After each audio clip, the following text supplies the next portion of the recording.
자, 오늘 이제 우리 시편 강해를 시작하는 첫째 날인데, 오늘 첫째 날 우리에게 주시는 하나님 말씀을 우리가 함께 받겠습니다. 오늘은 시편 1편 말씀을 받겠는데요. 시편 1편 1절에서 6절까지 말씀입니다.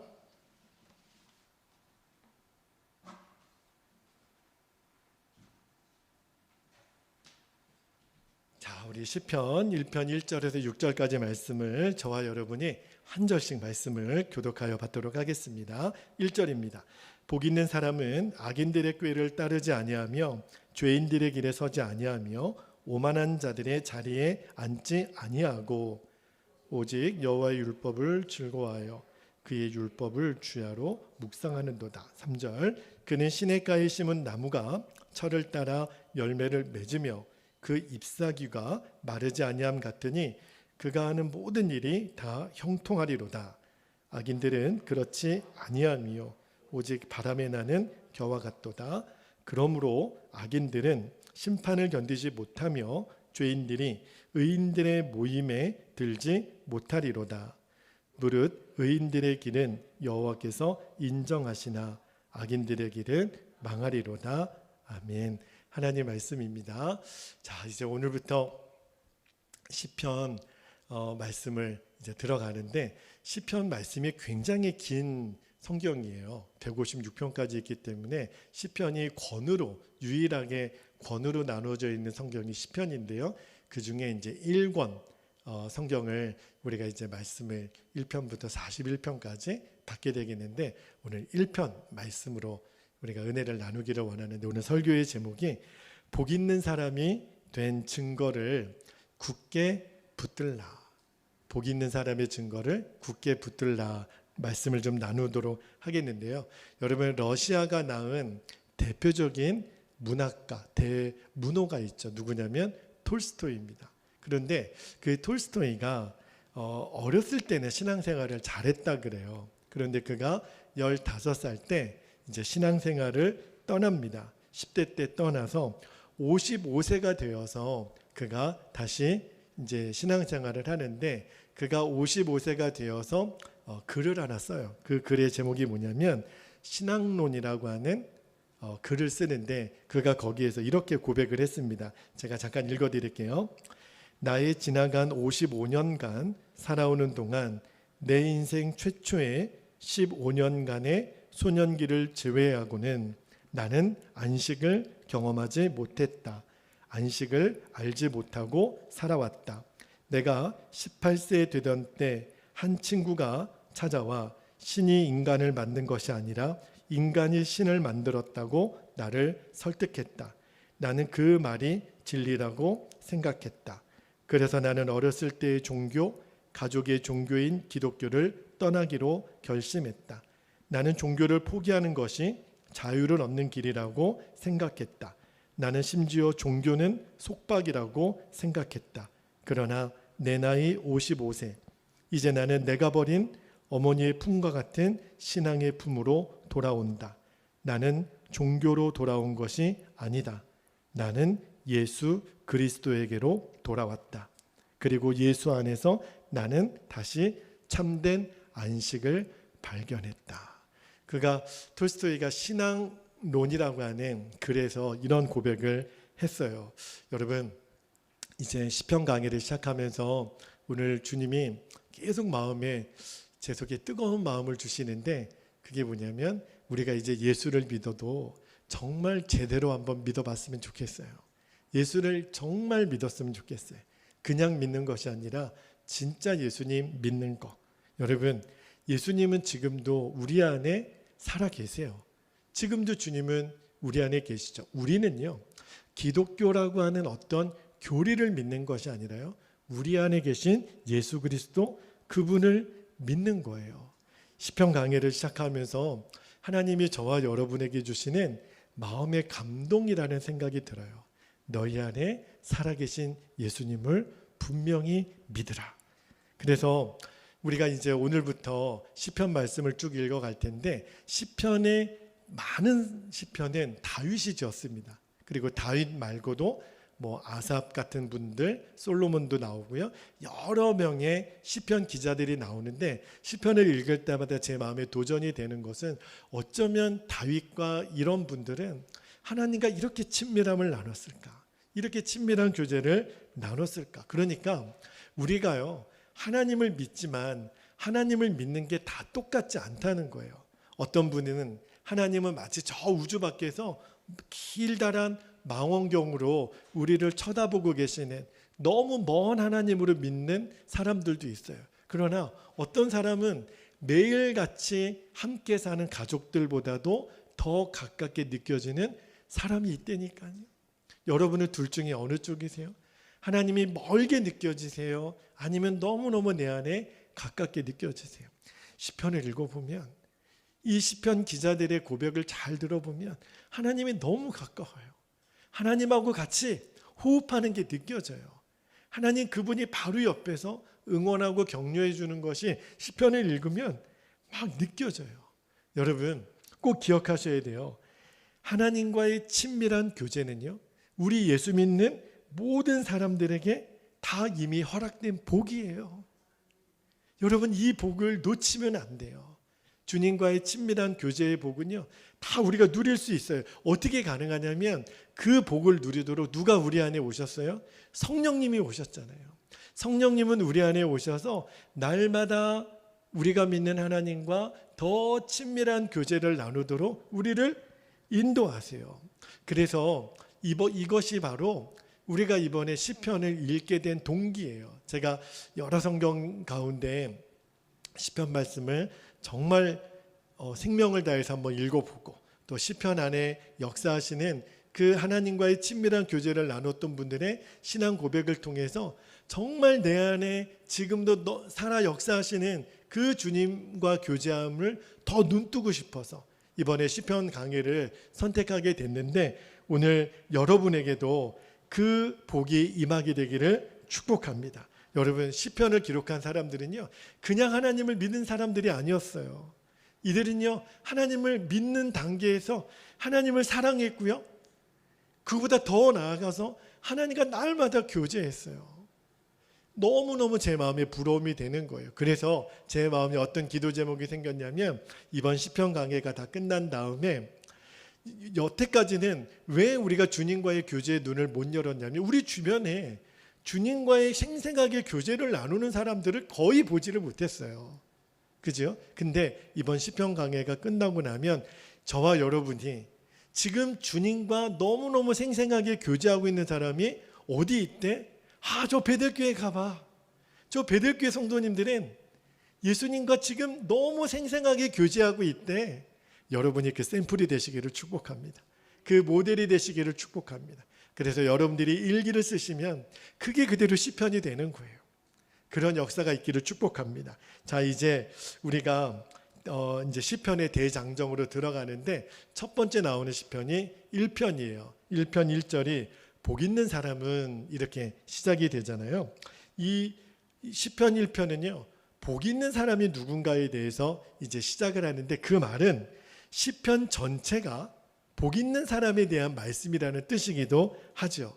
그렇다면 자, 말씀을 들어가기 전에 먼저 한 가지 여러분에게 점검해 드릴 질문이 하나 있어요. 그게 뭐냐면, 나는 과연 복 있는 사람인가? 여러분 스스로, 여러분은 나는 정말 복 많이 받았는데 복 있는 사람이라고 하는 그런 의식이 있나요? 그리고 혹시 다른 사람들로부터 여러분 복이 있다라는 말을 자주 들으세요? 제가 한 번은 그때는 이제 총각 시절이에요. 전도사 시절에 그때 이제 저희 집이 동서울 터미널 근처에 잠깐 살았는데, 제가 이제 어디를 갔다가 터미널에서 나와서 이제 집에 가는데 어떤 여자 두 분이 제 앞을 딱 가로막더라고요. 그러면서 저에게 이런 말을 하는 거예요.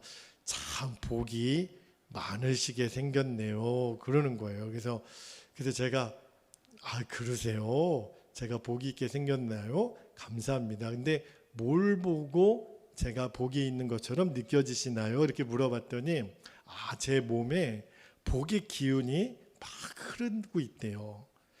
그러나요? 참 참 감사합니다. 그런데 왜 저에게 그런 말을 하시나요? 그러면서 이제 이분들이 딱 하시는 것이 도에 대해서 아십니까? 그렇게 이제 묻는 거예요. 아, 도에 대해서 아십니까? 이렇게 묻길래 제가 한도 알지요. 저도 좀 도에 대해서 아는 사람입니다. 그럼 이분들이 예상하지 못한 답이 나오니까 그래서 저에게 묻는 거예요. 무슨 도를 아시냐고.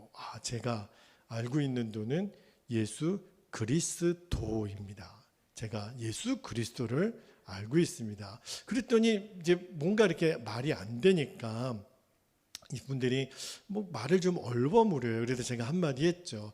요즘은 얼마짜리 제사를 안내하고 계십니까? 그랬더니 이제 깜짝 놀라는 거예요. 요즘도 50만 원짜리가 제일 비쌉니까? 그랬더니 뭘 아는 사람인 것처럼 이렇게 얘기를 하니까 우리는 뭐 그런 거 아니라고 뭐 발뺌을 그러는데 그러면 혹시 제가 전하고 싶은 그 도에 대해서 한번 들어볼 마음은 없습니까? 그랬더니 뭐라고 이제 욕을 하면서 가더라고요. 저는 예수 그리스도를 전하고 싶었는데 그냥 막 가서 더 이상 얘기를 못했는데 여러분 그런 사람들이 접근할 때요. 복이 있는 것처럼 보인다고 그렇게 먼저 접근을 하는 거를 제가 들었는데 왜 그런 줄 아세요? 많은 사람들이요. 스스로를 생각할 때 나는 지지리도 복이 없다고 생각하는 사람들이 굉장히 많습니다. 나는 부모 복도 없고 친구 복도 없고 배우자 복도 없고 자녀 복도 없고 맨 그냥 입만 열면 복이 없다는 거예요. 아무리 노력해도 되는 일 하나도 없고 가정도 능력도 환경도 복이 없으니까 이 모양 이 꼴이지라고 그렇게 푸념하는 사람들 우리 주변에 엄청 많습니다. 그런데요, 성경은 그렇지 않다는 거예요. 실제로는 안 그래요. 특히 예수님을 믿은 저와 여러분은요, 다 복을 받은 사람이에요. 할렐루야. 여러분, 예수님 믿었다라는 것 자체가 우리는요, 받을 복 다 받은 거예요. 근데 많은 사람들이 그래요. 예수님 믿었는데도 일이 잘 안 되던데, 예수님 믿었는데도 받은 복이 별로 없는 것 같은데, 왜 그런 말 하는 줄 아세요? 아직도 복이 무엇인지를 모르기 때문에 그래요. 여러분, 복이 무엇인지 모르니까 자신이 복이 없다고 생각하는 거죠. 우리 자녀들 중에요, 우리 아이들이 배부른 소리 하는 아이들이 있어요. 나는 복이 없다 그래요. 근데 생각해 보면 자기는 복도 없고 불행하다고 하는 자녀들이 있어요. 그런데 이 아이들이 엄마 아빠가 없으니까, 집이 없으니까, 집에 먹을 것이 없습니까? 학교를 못 다닙니까? 먹을 거 엄청 많은데도 복이 없다 그래요. 왜 그러죠? 진짜 복이 뭔지를 모르니까. 그죠? 복이 복인 줄 모르면요, 복을 받고도 못 누려요. 그래서 이 시편 1편을 통해서 그러면 진짜 복이 무엇인지, 복 있는 사람은 도대체 뭘 말하는 건지를 한번 보고 싶은 거예요. 자, 3절 말씀을 먼저 한번 볼게요. 3절 말씀에 보면 복 있는 사람은 사는 모습이 이렇다라고 말씀을 전하시는데, 자, 3절 같이 한번 읽어볼게요. 3절 시작. 그는 시냇가에 심은 나무가 철을 따라 열매를 맺으며 그 잎사귀가 마르지 아니함 같으니 그가 하는 모든 일이 다 형통하리로다. 그가 하는 모든 일이 다 형통하리로다. 이 말이 참으로 복이 있는 인생이다, 이 말이에요.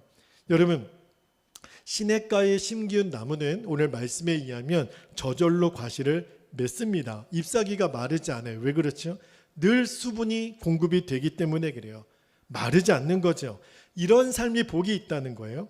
근데 반대로 거칠고 메마른 바위산 가운데 심기운 나무들을 보면요, 열매를 맺지 못해요. 아무리 몸부림을 치고 몸부림을 쳐도 과실을 맺기가 어렵습니다. 과실은 고사하고요, 뿌리가 물과 떨어져 있기 때문에 자칫 잘못하면 말라 죽지 않으면 다행인 거죠. 그러니까 이런 삶이 복이 없는 거예요. 자, 성경은 이렇게 물이 뿌리에 닿아져 있는, 그래서 저절로 열매를 맺는 시냇가에 심기운 나무 같은 사람이 복이 있다라고 말씀하는데, 자, 여러분은 어느 쪽인 것 같아요? 물가에 심기운 나무 같습니까? 근데 여전히 많은 성도들이 난 아닌 것 같아요. 나는 여전히 복이 없는 것 같아요. 나는 여전히 되는 일이 없고 몸만 아프고 재정적으로 더 힘들고 관계는 더 어려워지고. 왜 그러냐면 여전히 복의 기준을 세상에 두고 있으니까. 근데 여러분 시편을 읽어보면요, 어떤 때는 시편을 읽다 보면 그 시편을 쓴 사람들의 눈물이 그대로 느껴지는 때가 있어요. 이 시편은 거저 나온 것이 아니라 울면서 썼다라는 것이 느껴지는 시편들이 있습니다.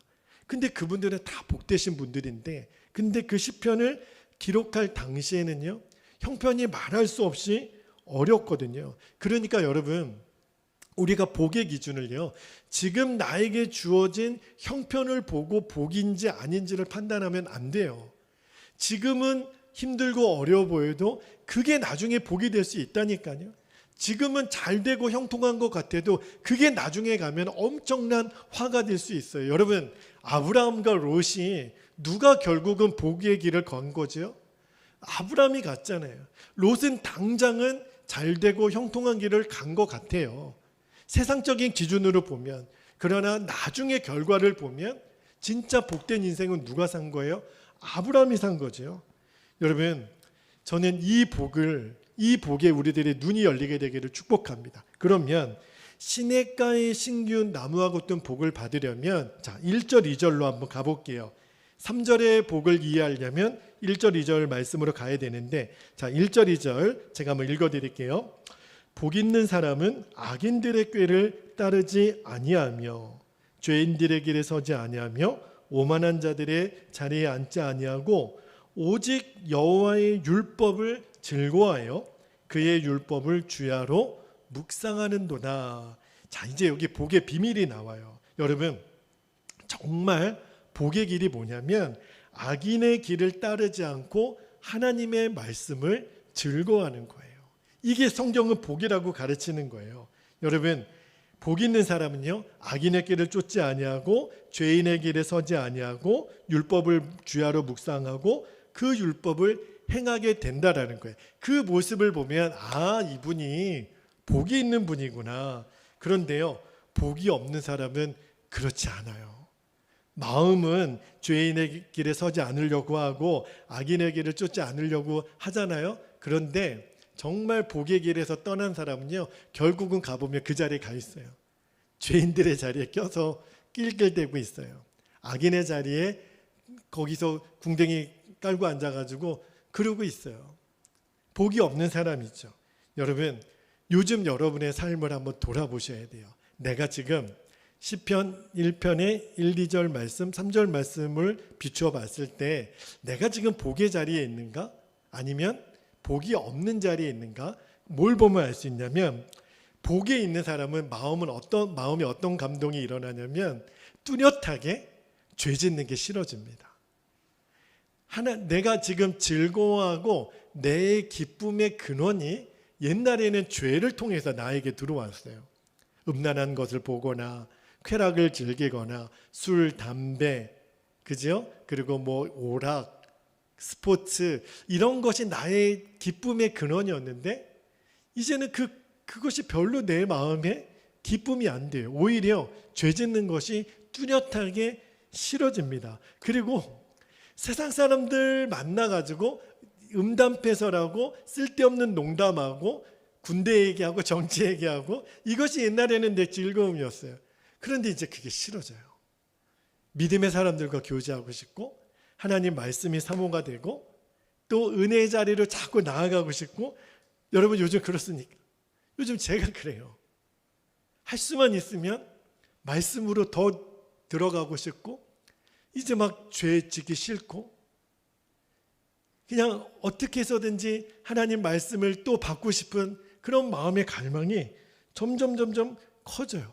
그리고 또 어떤 특징이 있냐면 복이 있는 사람의 길에 있는 사람들은 가까이 있는 사람들이 너무너무 소중하게 느껴져요.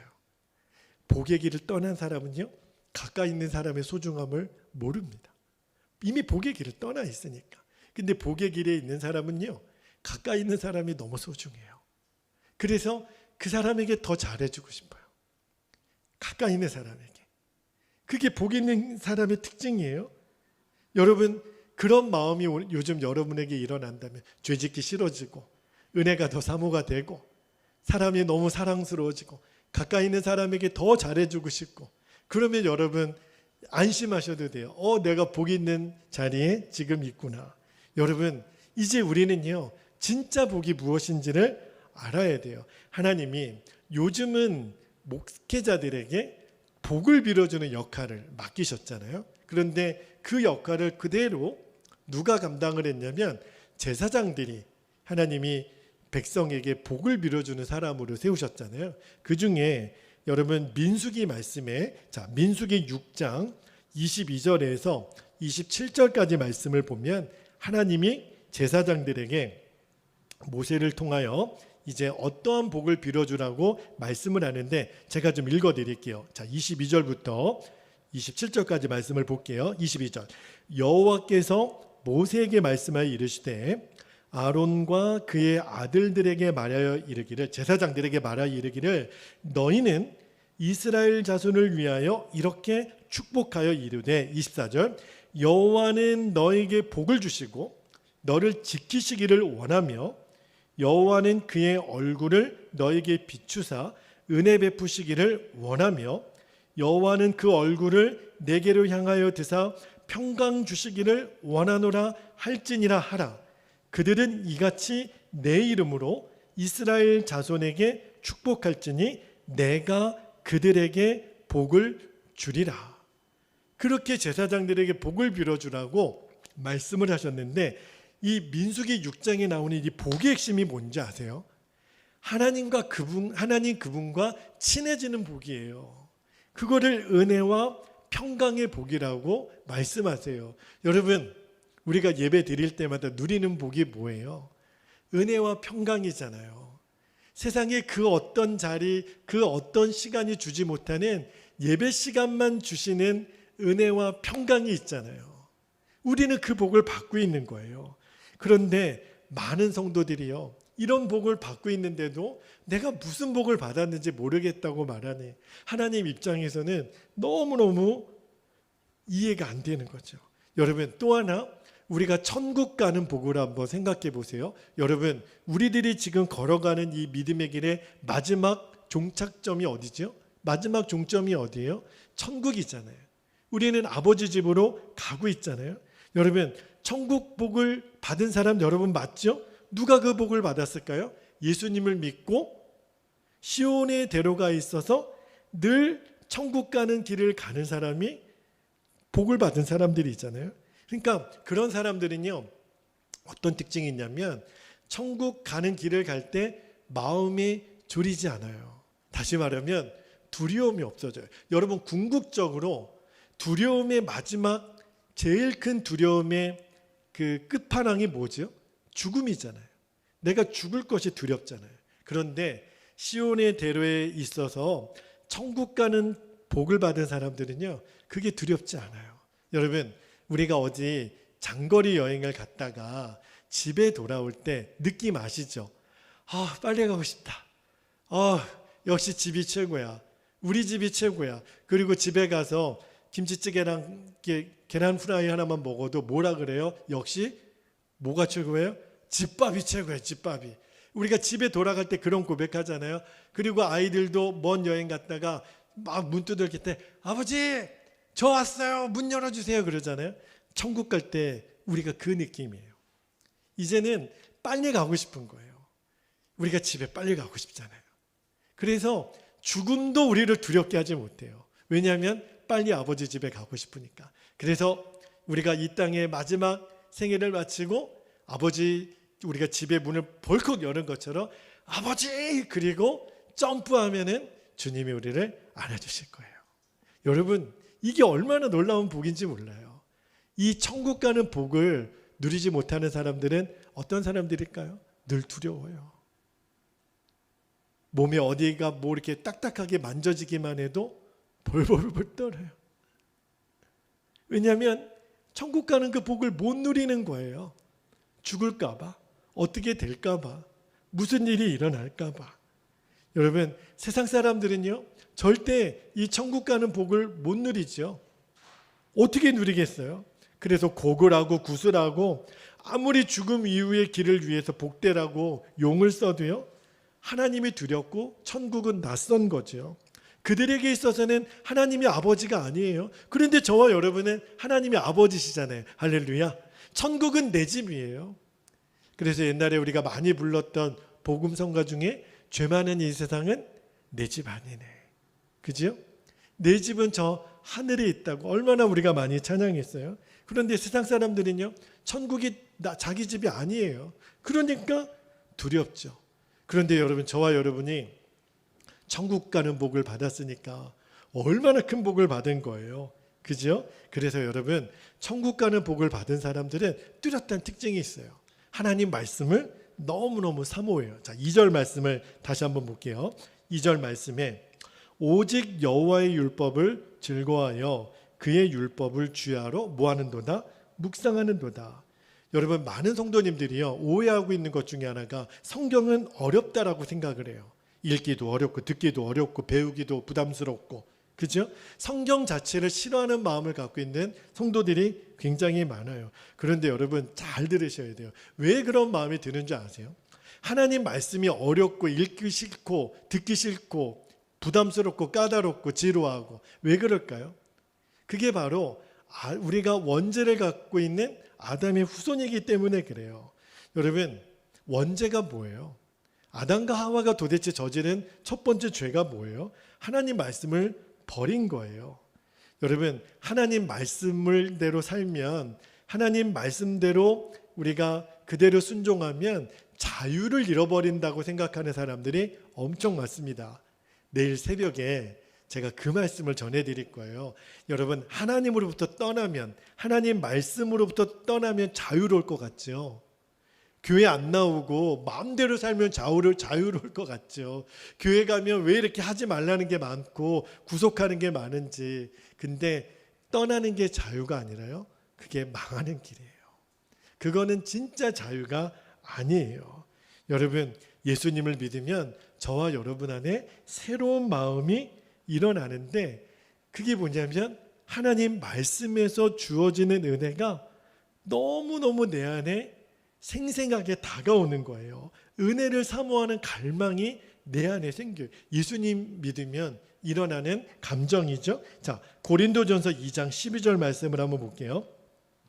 고린도전서 2장 12절에 제가 읽어드립니다. 우리가 세상의 영을 받지 아니하고 오직 하나님으로부터 온 영을 받았으니 이는 우리로 하여금 하나님께서 우리에게 은혜로 주신 것들을 알게 하려 하심이라 그랬어요. 할렐루야. 여러분, 이게 무슨 말이냐면 찬송을 부르면 은혜가 돼요. 말씀을 들으면 은혜가 돼요. 그리고 더 은혜를 받고 싶은 갈망이 우리 안에 일어나요.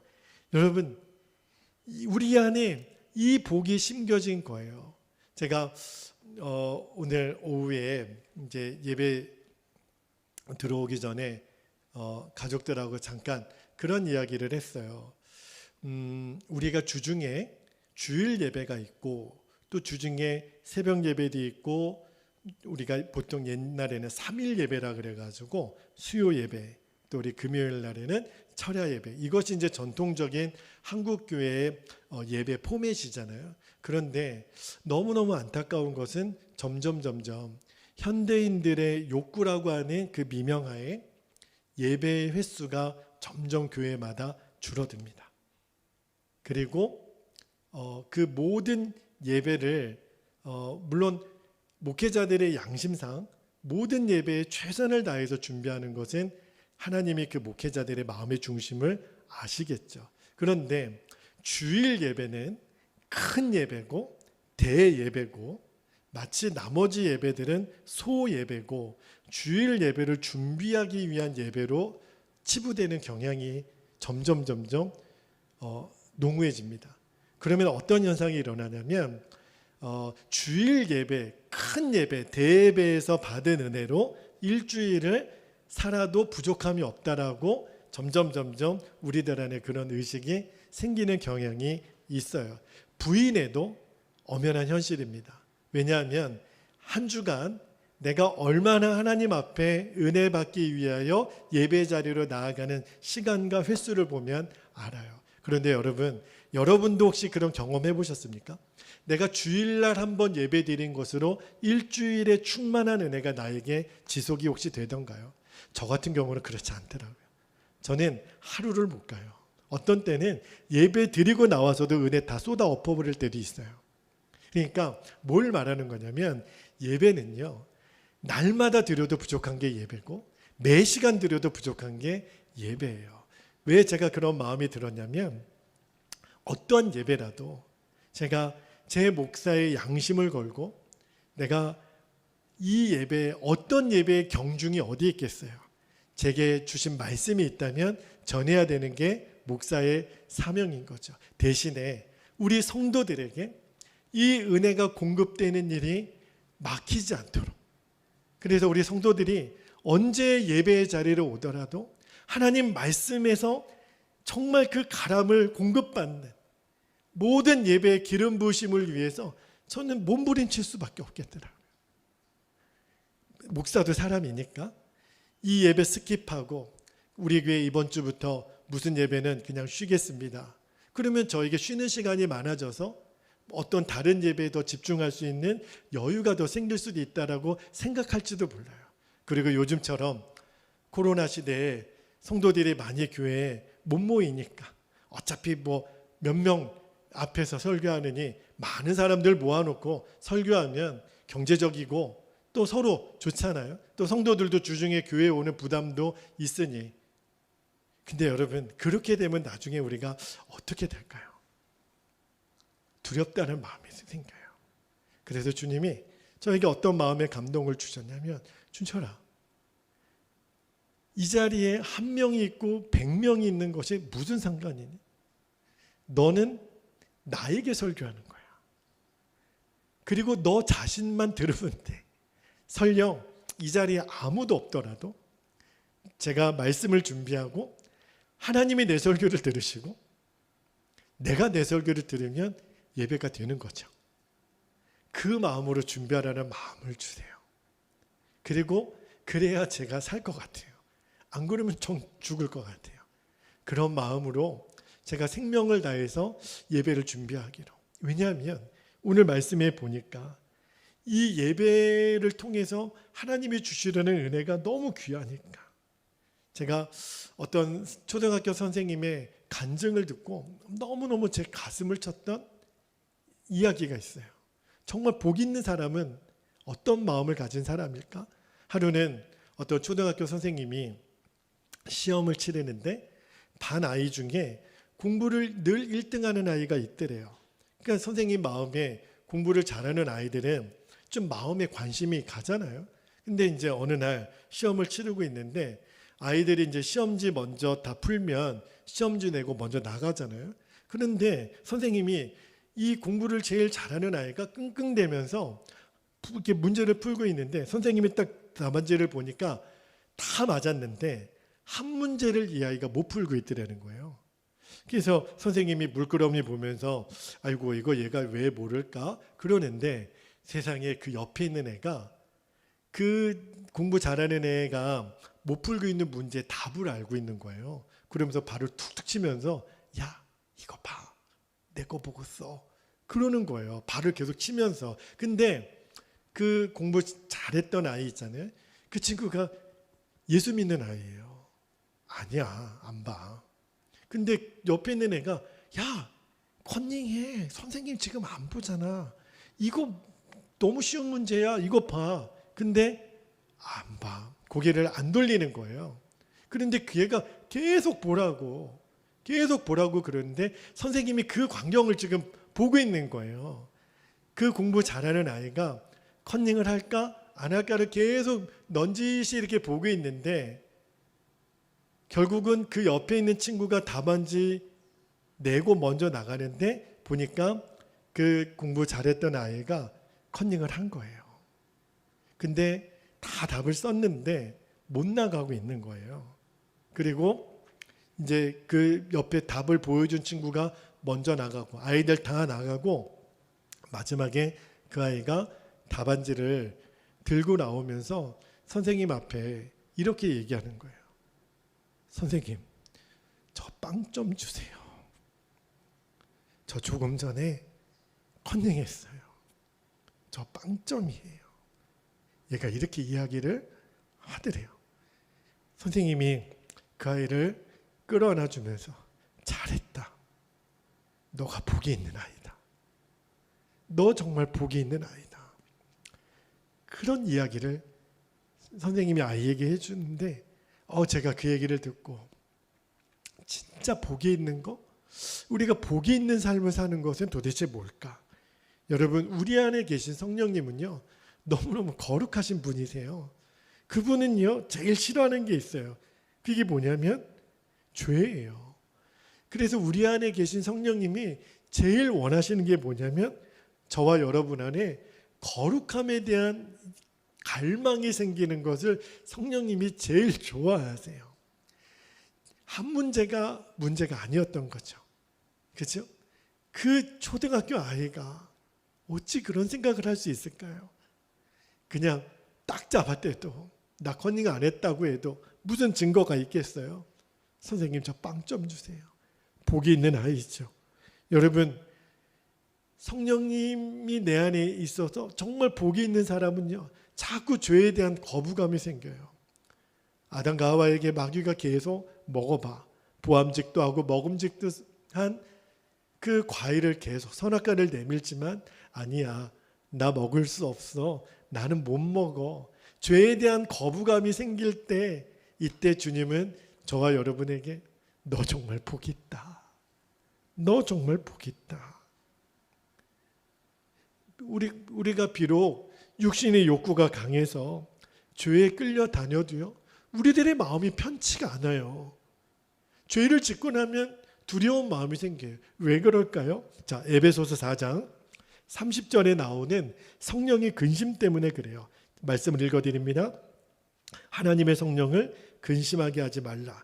그 안에서 너희가 구원의 날까지 인치심을 받았느니라. 여러분, 우리 안에 이 역사를 붙잡아야 돼요. 이것이 복 있는 사람의 증거예요. 우리는 돈이 많고 건강하고 좋은 집, 좋은 차를 가진 게 우리들의 진짜 복이 아니라 우리 안에 죄에 대해서 끊임없이 밀어내는 마음, 성령의 근심이 느껴지는 마음, 이게 진짜 복 있는 마음. 반대로요, 복 없는 사람들은 어떻게 생각하는 줄 아세요? 거짓말 잘하는 것을 능력으로 알아요. 거짓말하는 것을 재능으로 아는 사람이 있어요. 입만 열면 거짓말이에요. 그거를 자랑 삼아 얘기해요. 속는 사람이 멍청하다고 생각해요. 여러분, 하나님을 보셨을 땐 누가 멍청한 거죠? 거짓말하는 사람이 멍청한 거죠.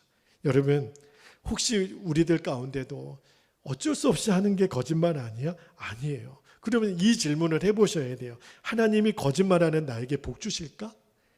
거짓말을 미워하신 하나님이 거짓말을 깔고 있는 나의 계획에 복을 주실까? 절대 그럴 리가 없죠. 여러분, 바로 눈앞에만 보면 안 돼요. 거짓말로 부정한 방법으로 재산을 모았다가 그 재산이 자녀들에 대해 가서 영원히 일어나지 못하게 하는 폐인으로 만드는 집안을 우리가 한두 번 봤습니까? 여러분, 하나님은요, 절대 거짓말하는 자에게 복을 주시지도 않고 그가 하는 모든 복도 거짓말이에요. 거짓말 못하는 사람이 복이 있는 사람입니다. 여러분, 명심하셔야 돼요. 나는 왜 저 사람처럼 거짓말을 못할까? 그게 복이에요. 거짓말 잘하는 그 사람이 결국은 나에게 하나님의 화를 당합니다.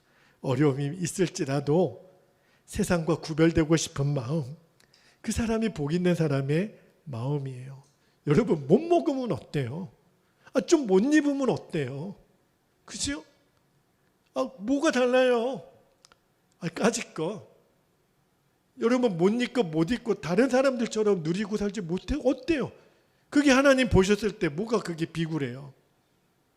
하나님 보셨을 때는 죄 짓는 게 더 비참한 거예요.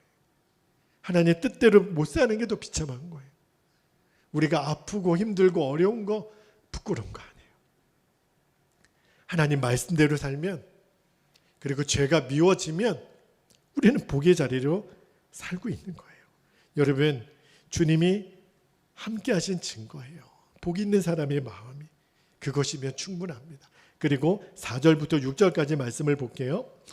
복이 없는 사람은 어떤 사람들이냐면, 자 4절에서 6절까지 같이 한번 읽어볼게요. 시작.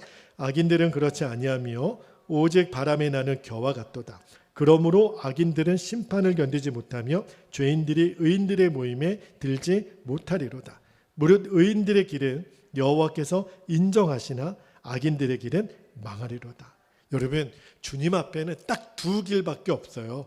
복 있는 길을 가든지 악인의 길로 가든지. 선택은 저와 여러분이 하는 겁니다. 자, 이제 우리 기도하겠습니다. 이제 함께 기도할 때 저는 오늘 이 말씀을 듣는 여러분이, 또 온라인으로 이 말씀을 듣게 되는 모든 성도들이 야, 정말 나는 복받은 사람이구나 하는 것을 깨닫게 되기를 축복합니다. 우리 안에 거하면서 우리를 계속해서 인도하시고 깨닫게 하시는 성령님의 인도하심을 귀하게 여길 줄 알아야 돼요. 그러면 우리는 계속 복의 길을 가는 거예요. 시편 1편을 통해서 주시는 이 은혜를 여러분들이 꼭 붙잡게 되시기를 주의 이름으로 축복합니다. 두 가지 기도 좀 붙잡고 기도할게요. 첫 번째, 진짜 복과 가짜 복을 분별할 수 있는 영안을 열어 주옵소서. 복 있는 사람이 된 증거를 분명히 붙잡게 하여 주옵소서. 두 번째, 말씀대로 사는 복, 주님과의 친밀함을 통해 주시는 복을 생명처럼 여기게 하여 주시옵소서. 우리 주님의 이름을 간절히 부르고 통성으로 기도하겠습니다. 주여. 할렐루야. 사랑과 은혜가 많으신 아버지 하나님, 고맙고 감사합니다. 주님, 그렇습니다. 이제 우리가 시편 말씀의 대장정으로 들어갑니다. 오늘 우리에게 첫 번째로 주신 시편 1편에 복 있는 사람은 이렇게 주의 주신 말씀이 시작이 되었는데, 이제 앞으로 우리가 읽게 되는 시편 156편까지 다 이 복 있는 사람에 대한 이야기로 가득 차 있기 때문에 오늘 이 시편 1편 말씀을 우리에게 주셨다고 믿습니다. 아버지 하나님, 이제 복에 대한 우리들의 기준이 완전히 달라지게 되기를 원합니다. 진짜 복과 가짜 복을 분별할 수 있는 영안을 열어 주시옵소서. 가짜 복에 속지 않게 되기를 원합니다. 아버지 하나님, 진짜 복이 무엇인지를 알게 되기를 원합니다. 진짜 복은 하나님 말씀대로 사는 것이고, 하나님과의 친밀함에 눈이 열리게 되는 것이고, 예수님을 믿어도 정확하게 믿는 것입니다. 아버지 하나님, 두리뭉실하게 우리가 예수님 믿지 않겠습니다. 철저하게 주님 말씀대로만 아버지 하나님 우리가 주님을 믿게 되기를 원합니다. 아버지 하나님, 하루가 너무너무 깁니다. 하나님, 언제 우리는 넘어짐의 순간을 맞이하게 될지 모릅니다. 그래서 우리는 매 시간 매 순간 주님 은혜가 갈급하고 주님 동행하는 삶을 포기할 수 없는 이유가 여기에 있습니다. 아버지 하나님, 우리에게 복 있는 사람의 분명한 증거를 주십시오. 하나님, 복 있는 사람은 악인의 길을 쫓지 아니한다고 했습니다. 죄인의 길에 서지 아니한다고 했습니다. 오만한 자의 자리에 앉지 아니한다고 했습니다. 아버지 하나님, 주야로 하나님의 말씀을 묵상하고 그 말씀대로 살아가는 자, 말씀이 우리를 이끄시는 자, 아버지 하나님, 그게 복 있는 길이라고 했습니다. 아버지 하나님, 이제는 정확히 알게 되기를 원합니다. 복의 길을 가야 우리가 생명길로 갑니다. 천국의 길로 갑니다. 나의 아버지의 집으로 갑니다. 그 길에 서 있는 시온의 대로가 열린 사람의 그 복의 길을 우리들이 놓치지 않게 되기를 원합니다. 허물의 사함을 입은 자가 받은 복을 우리는 하나님 이미 누리고 있는 자입니다. 십자가에서 예수님이 우리들의 모든 죄를 다 처리하시고 우리를 이제 의인이라고 불러주신, 우리는 말할 수 없는 복을 이미 다 받은 자들입니다. 아버지 하나님, 이제 이 복이 우리들에게 누려지는 것밖에는 남지 않았습니다. 아버지 하나님, 거짓말 잘하는 사람의 복은 가짜 복입니다. 아버지 하나님, 지금 내가 손해가 되더라도 말씀대로 살고 진리대로 살고 아버지 하나님 기뻐하는 대로 사는 것, 이것이 진짜 복의 길입니다. 아버지 하나님, 지금 내가 못 먹는 것, 못 입는 것, 내가 누리지 못하는 것, 이거 진짜 아닙니다. 주님, 이것이 뭐라고 주님 내가 이 믿음을 팔아먹겠습니까? 아버지 하나님, 이제는 정확하게 아버지 하나님, 나의 만족을 주는 것, 나의 기쁨을 주는 것에 그 근원이 무엇인지를 하나님 정확하게 알게 되기를 원합니다. 물가에 심은 나무는 시절을 쫓아 과실을 많이 맺을 거라고 했습니다.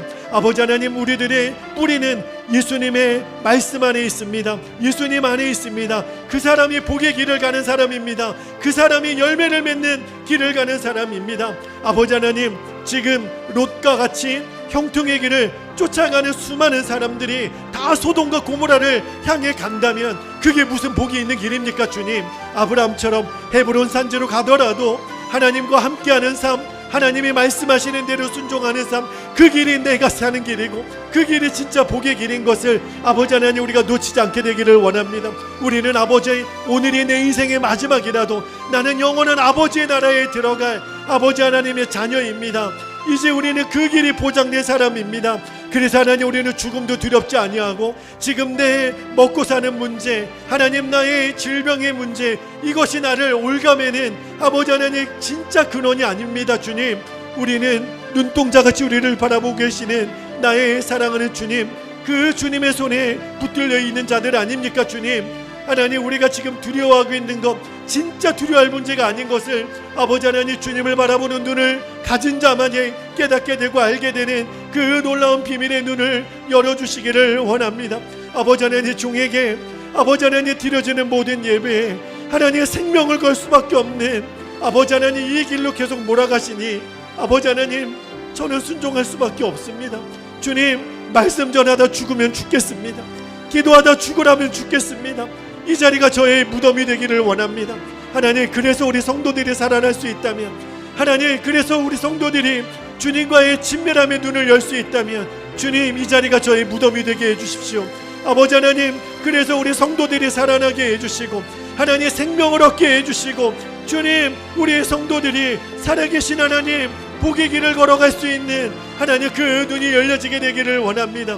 그래서 하나님, 우리가 드려지는 매 예배 시간이 나의 마지막 예배가 되기를 원합니다. 아버지 하나님, 이 마음으로 우리는 하나님 나아갈 것입니다. 아버지 하나님, 힘을 더하여 주십시오. 하나님, 능을 더하여 주십시오. 그러나 사람의 힘으로도 안 되고 능으로도 안 되지만 오직 성령의 힘으로는 가능할 줄 믿사오니, 주님, 그 은혜를 우리에게 부어주시고 우리의 성도들에게 부어주시고, 하나님이 나의 말씀을 듣고 계시고, 하나님, 나는 내 자신에게 설교하는 것입니다. 그래서 내 자신에게 부끄럽지 않고 하나님 앞에 부끄럽지 않으면 하나님, 그러면 충분합니다. 주님, 그러나 하나님, 우리 성도들에게는 하나님 세상을 이길 힘을 주십시오. 우리 성도들에게는 은혜를 주십시오. 하나님, 찬송의 은혜를 주십시오. 기도의 은혜를 주십시오. 건강의 은혜를 주십시오. 질병의 권세가 떠나가게 해주십시오.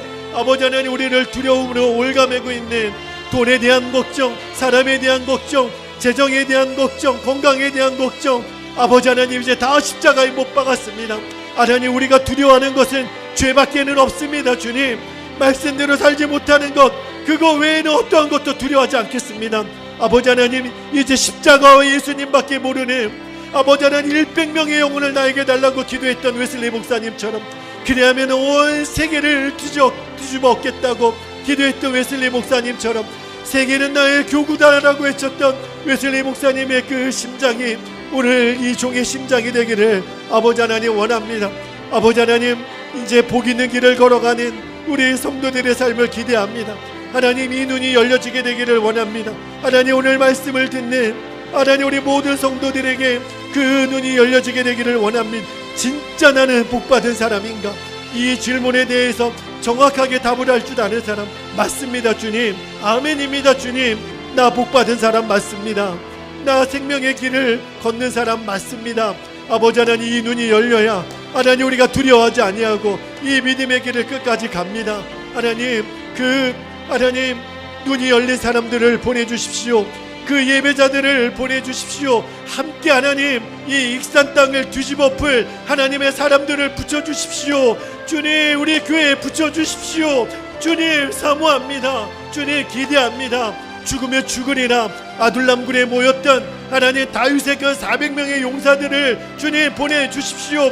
바알에게 무릎 꿇지 않았던 7,000명의 하나님의 용사들을 엘리야에게 보내주신 하나님, 이 땅에 그루터기 같이 남아있는 그 7,000명의 용사들을 내가 남겨놓았다고 아버지 하나님 그 사람들을 보내주십시오. 함께 하나님 기도할 그 7,000명의 그루터기 같은 사람들을 주여 우리 베델교회에 보내주십시오.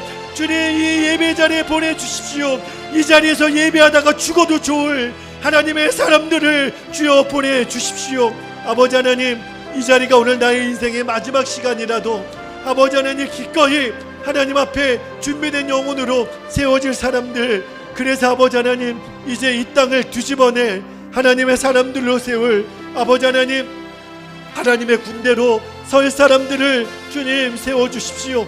기대합니다. 주님 하나님 시편의 기자들이 그렇게 하나님과의 친밀함의 눈을 열었던 것처럼 우리가 그 눈을 열게 되기를 원합니다.